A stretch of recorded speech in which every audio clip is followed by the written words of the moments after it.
so much opportunity here, and I think it's a canvas that you can choose to paint with the colors you want. The canvas is there. I think it's up to our own aspirations, our own dreams to say what we want to do, and I think the company helps us to live our dreams. So that's the best part of it. On that note, I'm just wondering, right? It's one thing to keep developing people to meet our current need, but the kind of growth we have and the kind of size and scale that we operate in, how do we make sure that we are constantly thinking of getting our people and our organization future ready? Yeah, that's a great question, and I think the fundamental piece is around the leadership principles. Right? If you look at our leadership principles, we now have 16. People imbibing and understanding and living those leadership principles is, I think, the foundational part about being future ready. Jeff Bezos also talked about that the fact that our customers are going to be always divinely discontent, and what was a wow factor yesterday will become ordinary today. Now, if you have to keep pace with that kind of change, if you really want the organization to continue to be ahead, then you really need to look into the future. And looking into the future is not about saying, oh, I'll do something very nice and colorful. It's about saying, what's the projected need? What is it that we have to look around the corner? What is it that the customers are going to ask for? What is it that is happening in the environment around us? And within Amazon, I think with the things that we use with technology, especially around technology, there's so much opportunity for people to start saying, oh, that's interesting for me. So I know people who have gone from operations into consumer business, and I know people who have gone from operations to run devices operations. And therefore, there's a lot of opportunity for people to look into the things that might be not visible here today, but might be big items tomorrow. The future readiness also comes in from building that muscle around innovation and invention. We are a company of owners and innovators. So all of us in this organization are owners. And as owners, you would always want to delight your customers. And part of the delight comes in from innovating on their behalf. And when you innovate, you learn. When you learn, you grow. And I think that's the best part of it. Finally, it's beginning to make sense to me. I remember my first day on the job, and I walk into the office, and there's a member of my team who's supposedly doing learning and development, and I come from human resources. So, and the individual comes and tells me, I'm here for the next 5 days, but I'm moving into Amazon's studio business to run one of their business verticals. And I kind of stopped in my tracks saying, what exactly happened here? So it's really interesting to see what this organization really takes us to and how we grow. One of the things I've always respected about you, Akhil, is the significant allyship that you've had on diversity, equity, and inclusion. You've been a strong advocate and ally, and you've kind of literally held it personally to make sure that this organization stands for DEI. Talk to us about that. Why? The why is very simple in my mind. It's the right thing to do. There's nothing beyond that. It's the right thing to do. So when I joined Amazon in operations many years ago, we had just a few women in our operations team. And today we have hundreds and thousands of them, not just in operations, but across the whole business. And warehousing, logistics, trucking, transportation, delivery are all traditionally seen as male-dominated business lines. And for me, there's no differentiation between what a woman can do and what a man can do. And I think that's a fundamental tenet for us. And I think the company allows that tenet to be seen through everybody. Everybody knows it. It's an equal opportunity employer. So we started on this journey, and I think it's a bit of a culture change. It's a bit of training and educating people to say this is the right thing to do. But I've been very fortunate to have leaders on my team, and you included, who are allies to me. So when you say ally, I would say there are so many more who are force multipliers for us in this journey. Today we have thousands of women in our operations, not just within our building. There are women who go out and deliver. We have 4 delivery stations which are managed only by women. We have, and my service partners, we have transgenders who manage delivery stations all by themselves. We have military veterans. I'll give you an example. We have this example of Colonel Tarun Vora. He retired from the military, from the army after 20 years. And within the army, he worked in Kashmir in the valley in counterterrorism operations. He went to Lebanon on a UN mission. He was an instructor at IMA. and he also commanded a very elite rocket unit in the Western Front. And today he runs a SWAG center for us in NCR. It's one of the largest SWAG centers. And by working with military veterans, we see that the discipline, the passion, the commitment to our customers and their commitment to the nation is not even questioned, right? It's beyond question. And I think that's the leverage that we have. We work very closely with the government, AWPO and DGR to hire military veterans into our operations. Similarly, when I talk about opportunities, we're not talking about only opportunities within our own ecosystem, but also our partners. We have a program called I Have Space. We have a program called Delivery Service Partners. We have got a program which is EBSP. So we have many programs where partners come in. And these programs, by the way, are all job and opportunity creation opportunities for them. These are entrepreneurs, small and medium entrepreneurs who come in and they want to do something, live their dreams, and we help them. So I'll give you an example of this lady. Her name is Manisha Gupta. She's from Gorakhpur, and she has been a partner on the IHS program for the last 4 years. She has 2 children.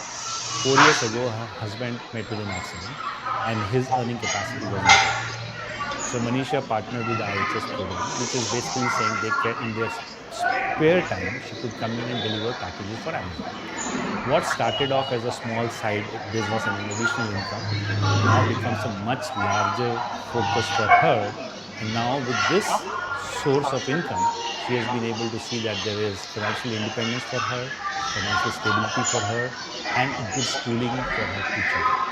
Now for me, that's inspiring to say, here's a woman who had to go and do something different, but we were able to encourage her to go and deliver for Amazon, something that you would traditionally not see. And I'm talking about Gorakhpur, which is a city in interior India. So I would say there are many examples like this. And for us, the ability to change their lives in a positive manner, there's nothing more fulfilling than that. I mean, there's nothing more inspiring. That's yours to keep. Very recently, during Pride Month in June, I had an opportunity to talk to a transgender in our fulfillment center. This was based on a concept of the human book, where you could talk to somebody and they would share their own life experiences. And you would not pass judgment, but you would really try and understand to say, what was your life?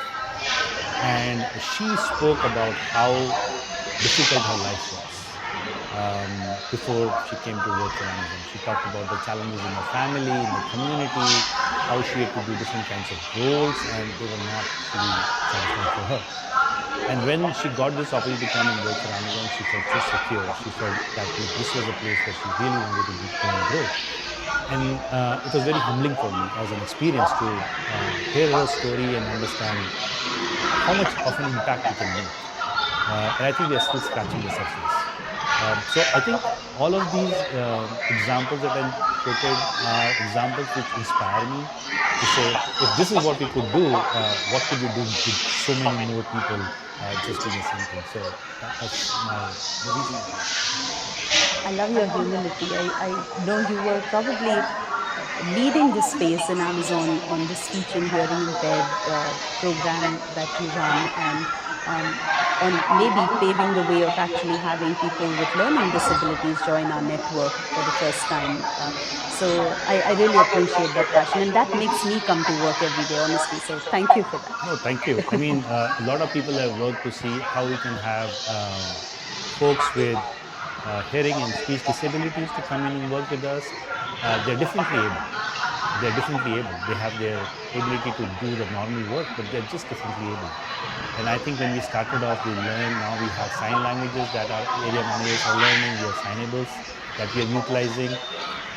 So we have hearing and speech impaired people working for us. We also have people with other disabilities. And I would say PWDs are people who bring in very special skills. They have their own abilities to assist. And I think we should just continue to encourage them. Thank you. Why should people join Amazon? I'll answer for myself. It's an amazing roller coaster. If you like challenges, if you like excitement, if you want to do what you have never done before, this is the place to come. This is the place to come. The company, the culture allows you to innovate, experiment, try, fail. I must have failed so many times, but I'm still here.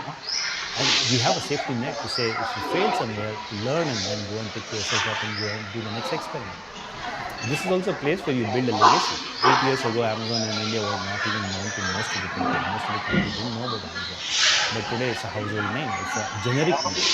And it's not as if that everything that had to be done is done. There's so much more to do. But the opportunity to create a legacy, the opportunity to make an impact is there with every single person across any level that I would say. And I think that's the most inspiring part of it. The ability to wake up every day morning and say, I have 5 big problems to solve, and then come to work energized about that. What else? How more exciting can life be? Awesome. Thank you so much. Now comes my favorite part because I get to ask you rapid fire questions. Oh, let's go with that. A movie that best describes Amazon's work week. Mission Impossible, and then I would say Zindagi Na Milegi Dobari. 3 words that describe Amazon's workforce. Passionate, customer obsessed, very talented. A song that describes the journey of Amazon's package from our center to the customer.